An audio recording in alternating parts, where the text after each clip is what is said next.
Magandang umaga sa lahat. Ngayong umaga ay babasahin po natin ang 3 kabanata ng Efeso at magbabahagi ng salita ay si Pastor Jason. Kailangan po nating unawain ang misteryo na mula sa Panginoon. Sa unang bahagi, nabanggit ni Pablo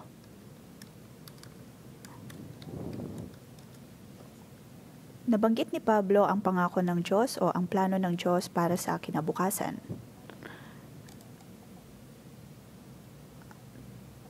Tayo ay pinili ng Diyos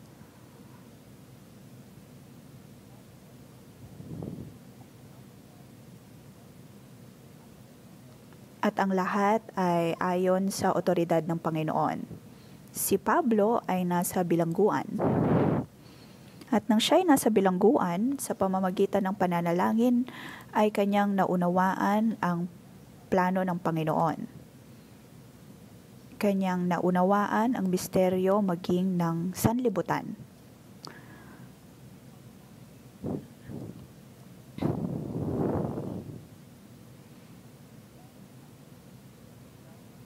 Maaaring nakatanggap tayo ng walang masyadong pag-unawa. Ngunit ang mga tao sa Efeso ay tapat at mahal nila ang bawat isa. At sila'y naniniwala sa Panginoon. Tila ang lahat sa kanila ay maayos, mabuti, ngunit hindi nila maunawaan ang Panginoong Hesus. Kung kaya sinasabi ni Pablo na kailangan nilang manalangin sa Panginoon.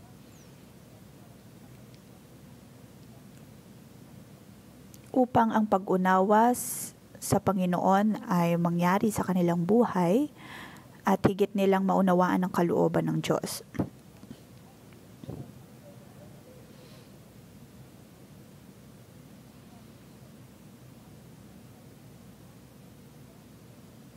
Ito ay upang malaman din natin kung gaano kalawak ang pag-ibig ng Diyos at habag ng biyaya ng Diyos para sa atin. Kailangan po nating manalangin upang magkaroon tayo ng tamang pag-unawa sa kabutihan ng Panginoon. So chapter 2 nabanggit ang habag at biyaya ng Diyos. Totoo na napakalaki ng plano ng Diyos para sa atin. Ngunit maaaring wala tayong kalakasan na maunawaan ng ito dahil sa pagkakagapos natin sa kasalanan at sa dati nating pagkatao.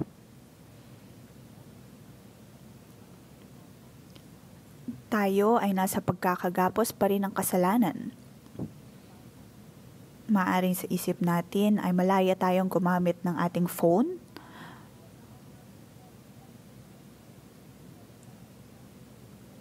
At maaring pag hindi natin ito magamit ng kahit 1 oras lamang o kaya 3 araw ay hindi na tayo natutuwa o kaya gigil na tayong gumamit ng phone.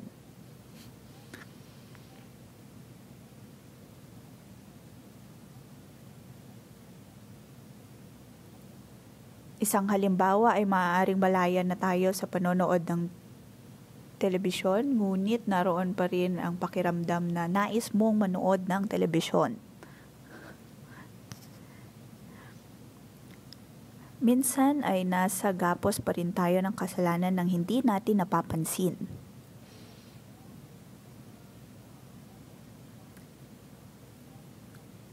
Dahil ang lahat ng kapangyarihan sa espiritong aspeto ang siya pa rin kumokontrol sa atin. Kahit na tayo'y naligtas na,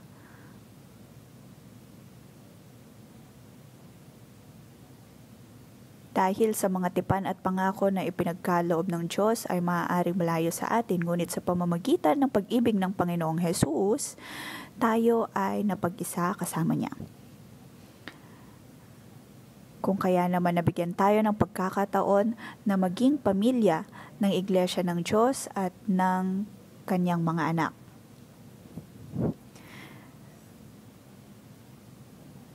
Kailangan nating maunawaan na ang lahat ay dahil sa habag at biyaya ng Diyos. Hindi natin maligtas ang ating mga sarili. Ngunit sa isang banda, gayong naroon ang ating kaligtasan na hindi ibig sabihin nito na tatanggap na rin natin ang bawat kaloob ng Diyos. Sa chapter 3 nabanggit na ang lahat ay dahil sa habag at biyaya ng Diyos. Ngunit muli pang naipaliwanag dito ang tungkol sa Panginoon.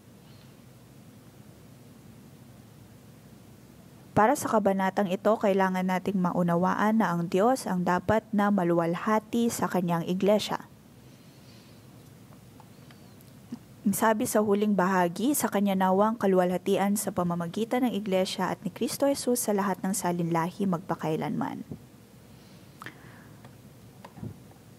Kailangan nating matandaan na si Pablo ay nasa bilangguan nang isinulat niya ang kabanatang ito. Si Pablo ay nasa bilangguan. Totoong napakamakapangyarihan niya pagdating sa pagsasalita o pagpapahayag ng salita ng Diyos.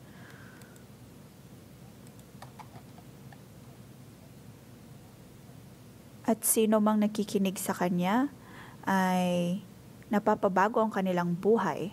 Gayunpaman siya ay naaresto at nailagay sa bilangguan.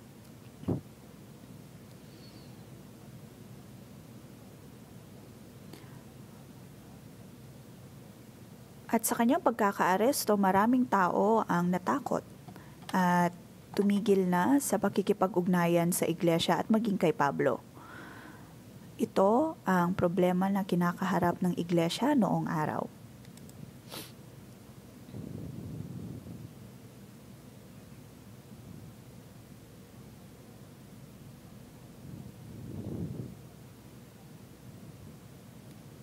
Pagdating kay Pablo, maaaring wala tayong malakas na pakiramdam pagdating sa kanyang sitwasyon, ngunit ating maiisip na napakahirap at katakot-takot ang kanyang kalagayan.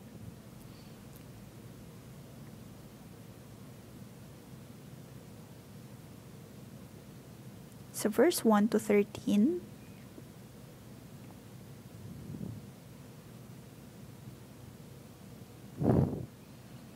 ipinapaalala ni Pablo ang mga tao na huwag mawalan ng kalakasan ng loob.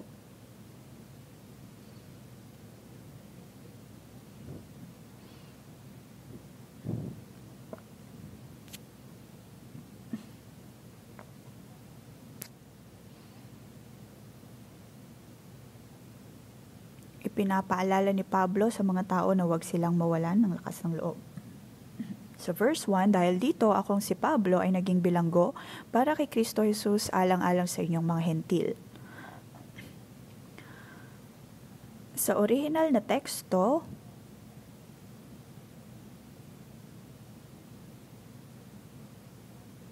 ang verse na ito ay may kinalaman sa verse 14.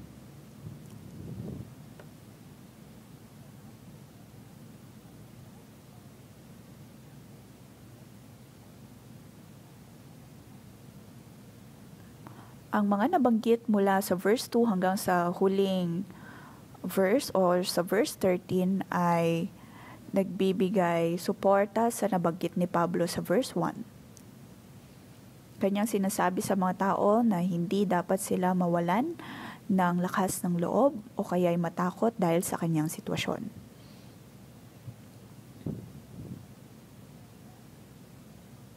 Si Pablo ay naaresto at nabilanggo dahil siya ay nagdala ng 4 na tao sa templo. Dahil sa Jerusalem ay may nakakita sa kanya ng nagdadala ng 4 na tao sa Efeso. At dahil dito ay pumasok din ang ilang mga hentil sa templo. Dahil dito napag-isipan ng mga tao roon na si Pablo ang nagdala ng mga hentil sa templo. Kaya naman nabanggit niya dito sa verse 1, dahil dito akong si Pablo ay naging bilanggo para kay Kristo alang-alang sa inyong mga hentil.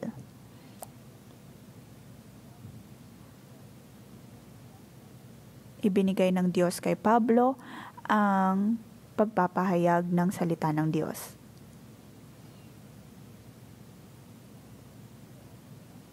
Sa verse 6, at ito ang lihim sa pamamagitan ng magandang balita, ang mga hentil ay may mga tagapagmana rin tulad ng mga Hudyo, kabilang din sa iisang katawan at may bahagi sa pangako ng Diyos sa pamamagitan ni Kristo Jesus. Dito sinasabi ni Pablo na isa siyang Hudyo, ngunit ang lahat ng kanyang ginagawa ay para sa mga hentil, para sa ikabubuti ng mga hentil.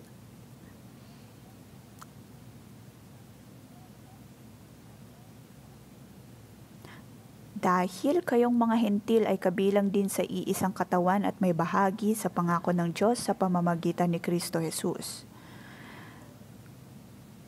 Dito sinasabi ni Pablo na ang mga hentil at mga Hudyo ay dapat na magkaisa dahil nasa iisang katawan lamang sila sa pamamagitan ni Kristo Jesus.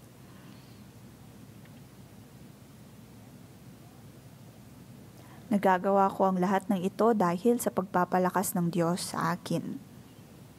At sa verse 7, sa kagandahang loob ng Diyos, ako'y ginawa niyang lingkod upang ipangaral ang magandang balita. Sa verse 8 to 10, ito'y kakaibang mga bersikulo. Ako ang pinakahamak sa lahat ng mga pinili ng Diyos, gayon may minarapat niyang ipinagkalob sa akin ang natatanging kagandahang loob na ito na ipangaral sa mga hentil ang magandang balita tungkol sa di masukat na kayamanan ni Kristo.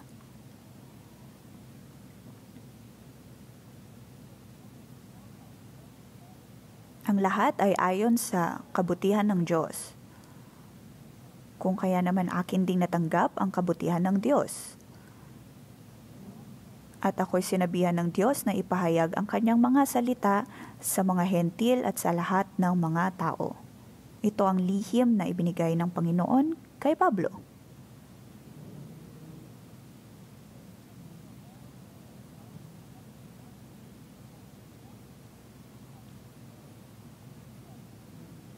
Dahil maging ang mga nakaraang mga propeta, ang layunin nila ay ang ipakilala ang Kristo Jesus o si Mesayas.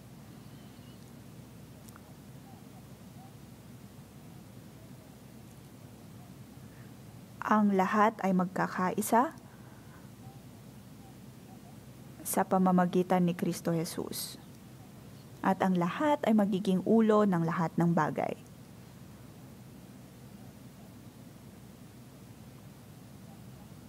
Ito ang lihim na nais ipakita ng Panginoon kay Pablo.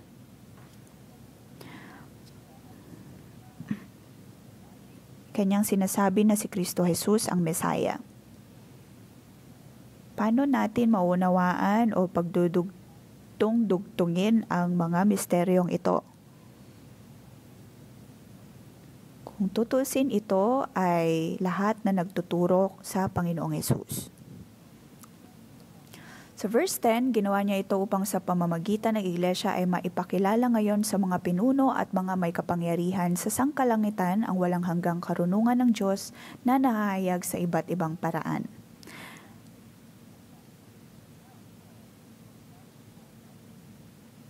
Dito nabanggit ni Pablo ang plano ng Panginoon.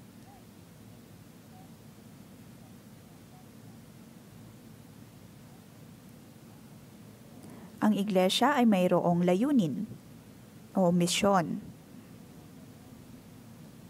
Iyon ay ang siguraduhin na ang lahat ng mga pinuno at mga may kapangyarihan sa kalangitan ay maunawaan ang misteryo o lihim na nais ipabatid ng Panginoon. Maaring hindi po natin ito maunawaan, ngunit paano maunawaan ng mga may kapangyarihan sa sangkalangitan ang misteryo ng iglesia? Dahil gagawin ng lahat ng mga nasa may kapangyarihan ang sirain ng iglesia. Gagawin nila ang lahat upang sirain ang plano ng Diyos. Ngunit nais gamitin ng Panginoon ang iglesia upang waksiin ang mga bagay na ito. Ibig sabihin, kahit ano pa mang gawin ng kaaway upang sirain ang iglesia, sila ay hindi magtatagumpay. O ang kaaway ay hindi magtatagumpay. Ito ay sa pamamagitan ng iglesia. Halimbawa,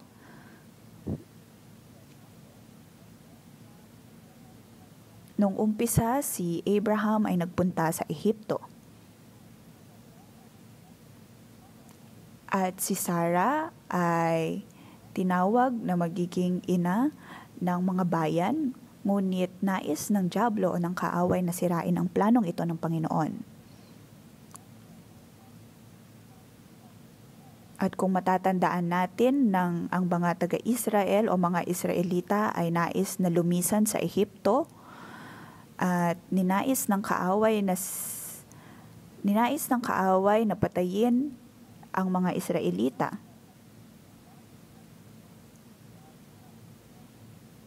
Ngunit sila ay tinulungan ng Diyos sa pamamagitan ni Moses. Isa pang halimbawa ay noong panahon ni Esther, nang pinlano ni Hamon ang paglilipol sa mga Hudyo. Ngunit sa lahat ng ito ay sinira ng Panginoon ang plano ng kaaway. Si Esther at ang mga Israelita ay nagsama-sama upang sirain ang plano ng kaaway. Dito natin makikita na noon pa lamang ay mayroon ng plano ang kaaway na sirain ang mga Hudyo, ngunit ginagamit ng Panginoon ang iglesia at ang lahat ng kanyang mananampalataya na sirain ang plano ng kaaway.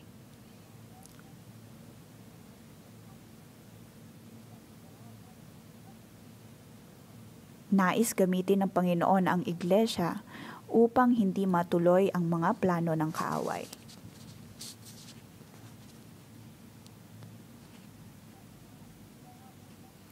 Kung kaya naman nais din gamitin ng Panginoon na gamitin si Pablo upang ipahayag ang kanyang mga salita, ipahayag ang kanyang mga lihim at misteryo.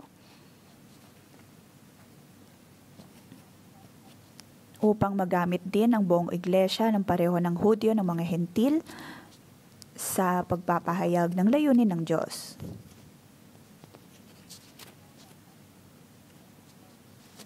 Ito ay napakadakilang plano ng Panginoon.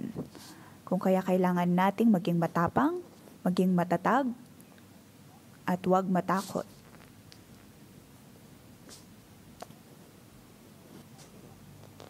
Tayo ang makakakita at magiging patotoo ng plano ng Diyos. Kung tutuusin ang maisulat ito ay napakadakilang panahon noon dahil ang Panginoong Hesus ay naipanganak at siya ay pinako sa krus para sa ating kaligtasan. At mula nang sumalangit ang Panginoong Hesus, ay naipahayag ang kanyang mga salita sa buong mundo at naipakita nito ang kadakilaan ng Panginoon. Masasabi natin ang unang 100 taon matapos ang kamatayan ng Panginoon ay napakadakilang panahon noong araw.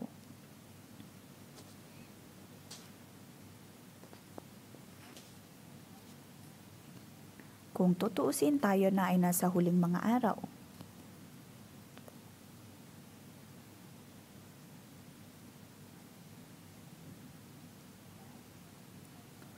Sa pamamagitan ng habag at biyaya ng Diyos at ng kanyang pagpili sa atin, kailangan nating gawin ang kalooban ng Diyos. Maging ang mga panahon ngayon ay ang dakilang panahon na pinili ng Panginoon. Hindi dapat tayo matakot, tayo ay maging matatag. Huwag po tayong mapuno ng takot dahil lamang sa nangyari kay Pablo. Huwag po tayong matakot dahil sa mga persekusyon na nakikita nating nangyayari sa iba dahil sa kanilang pagpapahayag ng salita ng Diyos. Maraming kayang gawin ng Diyos sa ating buhay na higit pa sa ating inaasahan. Nang una akong dumating dito sa Hong Kong, lagi kong iniisip na kung mayroong 70 tao sa simbahan ay sapat na iyon dahil sa unang simbahan na aking pinuntahan ay mayroon lamang 30 tao. at hindi ako ganun kaambisyoso pagdating sa paglilingkod.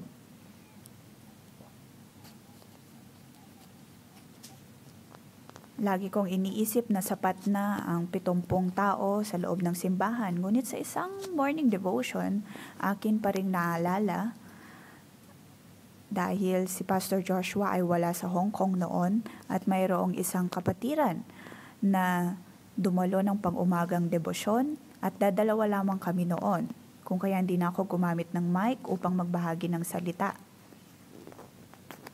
At dahil doon ay nagkaroon ako ng ideya na sapat nang magkaroon ng 70 katao sa isang simbahan. Ngunit tignan muna natin ngayon ang kalagayan natin. Ang salita ng Diyos ay naipapalaganap sa iba't ibang bahagi ng mundo sa pamamagitan ng ating iglesia. Napakalaki na ng lawak o kaya ng naabot ng ating mga salita at ng ating mga pagtuturo.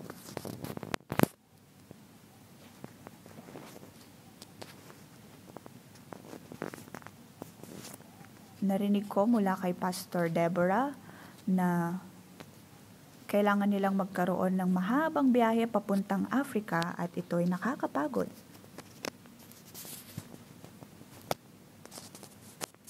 At kahapon naman ay sila Simo ay nakarating na sa Costa Rica ng payapa, ngunit kinailangan nila ng 3 araw upang makarating doon dahil sa time difference. Napakahaba ng biyahe kung kaya kailangan nila magkaroon ng layover. Inabot ng 3 araw upang makarating sila sa Costa Rica. At sa kanilang pagbabalik ay 3 muling araw ang kailangan nilang gugulin. Kung iniisip natin ang ganitong uri ng paglalakbay, tila ito'y nakakapagod.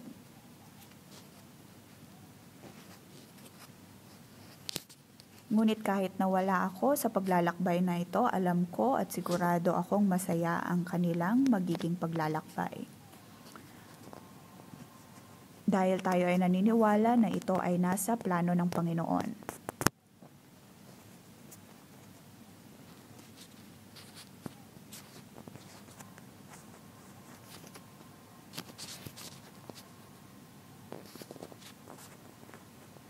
Upang maunawaan ang mga bagay na ito ay kailangan po nating manalangin. At sa chapter 1 ay nabanggit ni Pablo ang plano ng Panginoon. At ang manalangin na magkaroon ng pag-unawa na mula sa Panginoon upang ating maintindihan ang Panginoon. Kung kaya kailangan po nating manalangin. At sa chapter 3 ay nabanggit din ang kahalagahan ng pananalangin. Kailangan nating maunawaan na ang lahat ay ayon sa habag at biyaya ng Diyos, ngunit kailangan pa rin nating manalangin lagi. Ang ikalawang bahagi ay nasa verse 14 to 21.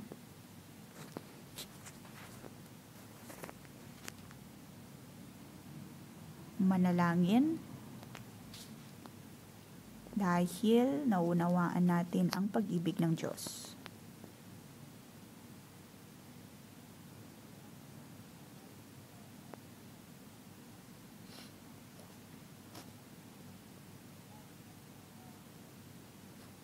Sa mas malalim na pananaw ay hindi ko gaano maunawaan ang parteng ito.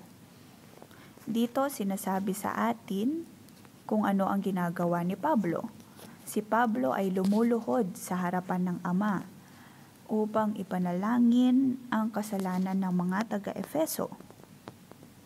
Kanya ding ipinapanalangin ang mga naglilingkod at nananampalataya sa Panginoon. Dahil maaaring ang kanilang espiritu ay hindi ganoon kalakas. Kaya sa verse 16, sabi dito, idinadalangin kong sa pamamagitan ng kanyang espiritu ay palakasigin niya ang inyong buhay espiritual ayon sa kanyang kayamanan at kadakilaan. Kailangan maging matatag ang kaloob-looban.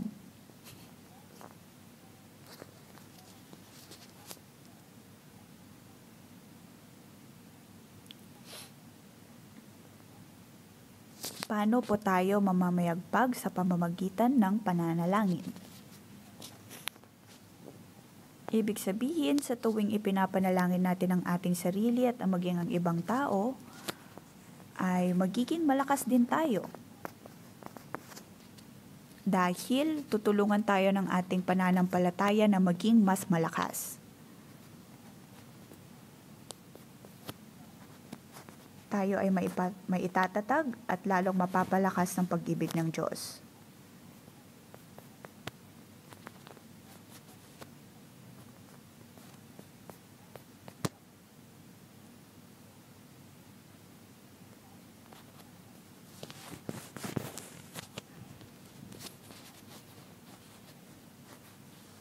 Kailangang manatili sa pag-ibig ng Panginoong Hesus. Dito pinapakita ni Pablo ang kahalagahan ng pananalangin upang maunawaan kung gaano kalawak, kahaba, kataas at kalalim ang kanyang pag-ibig. Kailangan po nating maunawaan kung gaano kalawak, kahaba, kataas at kalalim ang pag-ibig ng Diyos para sa atin upang ating maunawaan maging ang kalooban ng Diyos para sa atin. Ang uri ng pag-ibig na ito ay higit pa sa ating pag-unawa. Sa verse 19, "At naway maunawaan ninyo ang pag-ibig ni Kristo na hindi kayang abutin ng pag-iisip at sa gayoy mapuspos kayo ng buong katangian ng Diyos." Maaring sa ating pag-iisip ay nauunawaan natin ang kalooban ng Diyos, o kaya tila nauunawaan natin ang kaloob ng Diyos para sa atin, at nauunawaan natin ang kapangyarihan ng Diyos ay mapapangyari o maipapakita sa ating buhay. Ngunit, hindi naman talaga natin ito tunay na nauunawaan dahil bigo tayong maunawaan kung gaano kalawak, kahaba, kataas at kalalim ang pag-ibig ng Diyos sa ating buhay. Dahil dito ay bigo din tayo na mapuspos ng kanyang pag-ibig. Kaya sinasabi ni Pablo na kailangan nating higit na manalangin.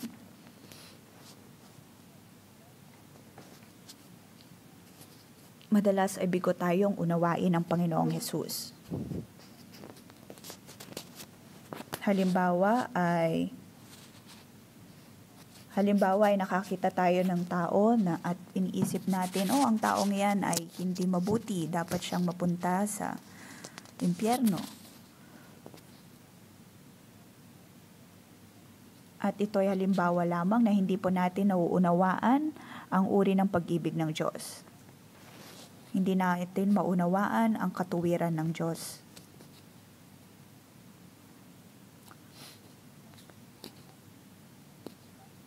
Kung kaya naman maging sa unang bahagi ng mga pahayag ay nabanggit po doon ang mga martir para sa Panginoon at kanilang hinihiling na husgahan ng Diyos ang sanlibutan. Kung kaya lumabas ang 7 selyo at 7 bowl bilang hudyat ng paghuhukom ng Diyos. At sinabi ng mga martir doon na napaka-kahanghangan ng Diyos, ngunit sinabi ng Panginoon na hindi pa siya tapos.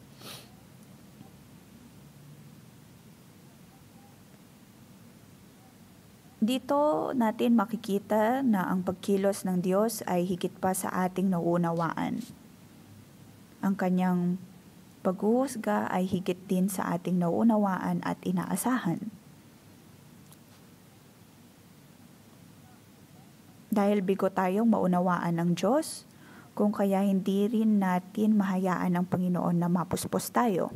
Kaya sa verse 20, nabanggit doon sa Kanya na makakagawa ng higit pa kaysa maaari nating hilingin at isipin sa pamamagitan ng Kanyang kapangyarihang kumikilos sa atin. Sa Kanya nawa ang kalwalhatian sa pamamagitan ng Iglesia at ni Kristo Jesus. Ang lahat ng ginagawa ng Diyos ay higit pa sa ating inaasahan at iniisip. sa Kanya ang lahat ng kalwalhatian sa pamamagitan ng Iglesia at ni Kristo Jesus sa lahat ng salin-lahi magpakailanman. Amen. Kaya kailangan po nating manalangin.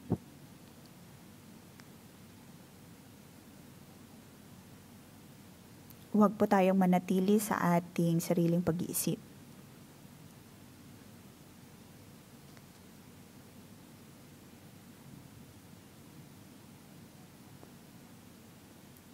Marami na tayong nakitang mga branch churches at sa mga branch churches ay nakikita natin ang kanilang paglalagay ng mga core values sa kanilang mga lugar at ito ay tila nauunawaan nila ang core values, ngunit sa totoo lamang ay hindi nila ito nauunawaan ng buo. Hindi nila nauunawaan ang mas malalim na kahulugan ng mga core value na ito. Ang kanilang pagkaunawa ay taliwas sa kung anong talagang tinuturo ng core value. Isang halimbawa ay ang core value na Spirit brings sanctification. Ang ibig sabihin nito ay dapat na magkaroon muna tayo ng banal na espiritu upang tayo ay mapalinis at mapabago. Kung tutuusin ang mga branch churches natin ay nagkakaroon ng mga healing session, saka kami magtatanong sa kanila kung sila ba ay nag-a-attend na ng mga cell group, naghahandog, at dumadalo ng iba't ibang mga courses.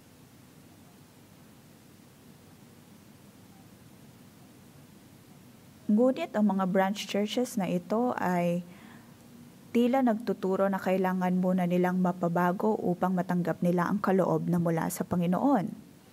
Kung kaya naman aming sinasabi na taliwas sa kung anong totoong kahulugan ng core value ang kanilang ipinapakita.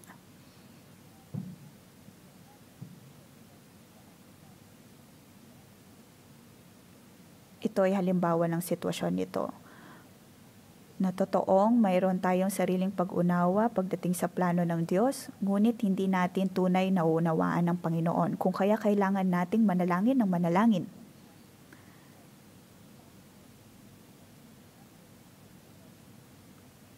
Hindi natin lubos na nauunawaan ang uri ng pag-ibig ng Diyos. Kung kaya hindi rin natin lubos na matanggap ang pag-ibig ng Diyos. Kaya kailangan nating manalangin upang higit na maunawaan ang Panginoon at ang Kanyang pag-ibig.